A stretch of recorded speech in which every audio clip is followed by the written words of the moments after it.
My entire life, I've never really been a gearhead. I was never the guy that cared if all my cymbals were the same, if the brands were mismatched. I never cared if my snare drum was the one that came with the shell pack that I bought. I was always just after what sounded good to me in that moment. But when you finally are faced with this whole endorsement thing, it's very exciting, but it's also kind of scary because it's really personal. It's what you put your name on. It's the family you join. And not to mention that, but it feels permanent. You're abandoning all these other old sounds and taking on a bunch of new ones. And it's a big, big decision. Since the last NAMM show, guys, I had been contacted by a number of different cymbal and drum companies. You know, not being the biggest gearhead in the world, I started to ask myself a different set of questions. All gear aside, who are the people running these companies? What does each one of these companies stand for in the industry? What does their track record say about them? And how do they treat artists like me, educators? A lot of times, guys, when I interact with these major drum companies in the industry, I often find myself having to explain exactly what it is that I do. No, I'm not touring this year. No, I haven't played on any albums. I'm an online educator, and this is my entire world. And man, that is really not fun to explain to a company who should know more than you about what's happening in the drum industry.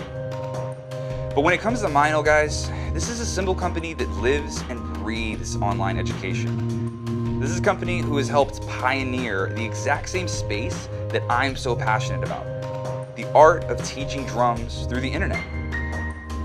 I don't think I could possibly find a better fit. So when it came down to making the decision, do I want to join this family of some of the greatest living drummers on earth, some of the greatest educators on earth? Do I want to sit alongside those people? I didn't really have a choice.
I am the Orlando drummer, and I am a Meinl artist.